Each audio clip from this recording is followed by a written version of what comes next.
Creative Mind and Success by Ernest Holmes. First steps. The first thing to realize is that since any thought manifests, it necessarily follows that all thought does the same, else how should we know that the particular thought we were thinking would be the one that would create? Mind must cast back all or none. Just as the creative power of the soil receives all seeds put into it, and at once begins to work upon them, so mind must receive all thought, and at once begin to operate upon it. Thus we find that all thought has some power in our lives, and over our conditions. We are making our environments by the creative power of our thought. God has created us thus, and we cannot escape it.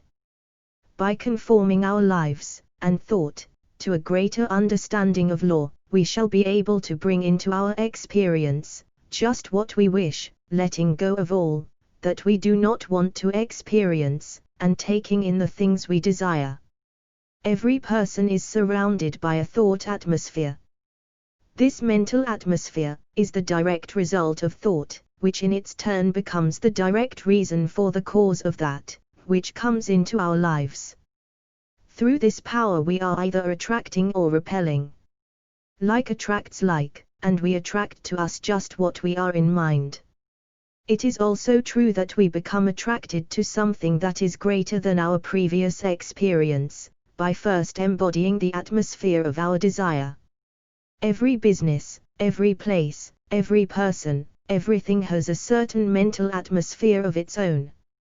This atmosphere decides what is to be drawn to it. For instance, you never saw a successful man who went around with an atmosphere of failure. Successful people think about success. A successful man is filled with that subtle something, which permeates everything that he does, with an atmosphere of confidence and strength. In the presence of some people, we feel as though nothing were too great to undertake. We are uplifted, we are inspired to do great things, to accomplish, we feel strong, steady, sure. What a power we feel in the presence of big souls, strong men, noble women. Did you ever stop to inquire why it is that such persons have this kind of an effect over you, while others seem to depress, to drag you down, and in their presence you feel as though life were a load to carry? One type is positive, the other negative. In every physical respect they are just alike, but one has a mental and spiritual power, which the other does not have, and without that power the individual can hope to do but little. Which of these two do we like the better? With which do we want to associate? Certainly not with the one that depresses us, we have enough of that already. But what about the man who inspires us with our own worth? He is the man to whom we will turn every time. Before ever we reach him, in our haste to be near, even to hear his voice, do we not feel a strength coming to meet us?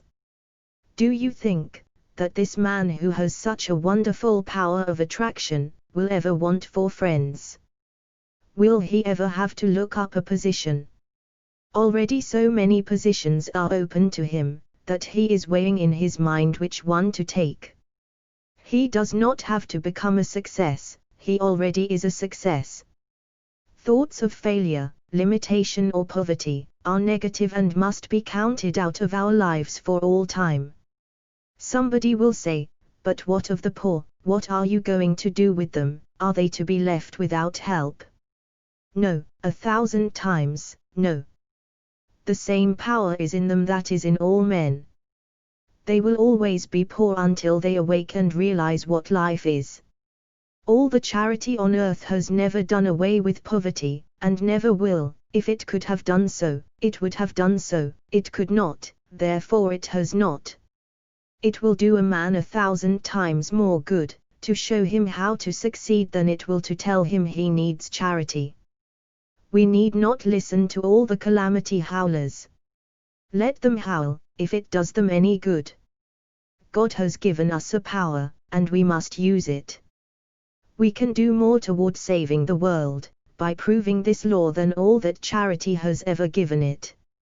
Right here, in the manifold world today, there is more money and provision than the world can use.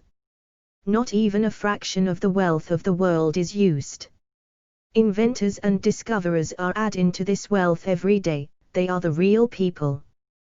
But in the midst of plenty, surrounded by all the gifts of heaven, man sits and begs for his daily bread.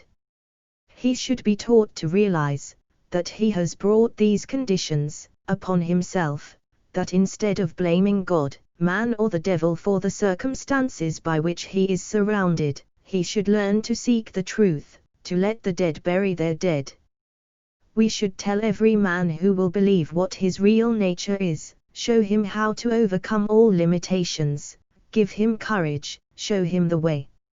If he will not believe, if he will not walk in the way, it is not our fault, and having done all we can, we must go our way.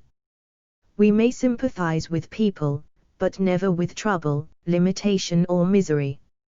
If people still insist upon hugging their troubles to themselves, all the charity in the world will not help them. Remember that God is that silent power, behind all things, always ready to spring into expression, when we have provided the proper channels, which are receptive, and positive faith in the evidence of things not seen with the physical eye, but eternal in the heavens. All is mind, and we must provide a receptive avenue for it, as it passes out through us into the outer expression of our affairs. If we allow the world's opinion to control our thinking, then that will be our demonstration. If, on the other hand, we rise superior to the world, we shall do a new thing. Remember that all people are making demonstrations, only most of them are making the ones they do not desire, but the only ones they can't make with their present powers of perception.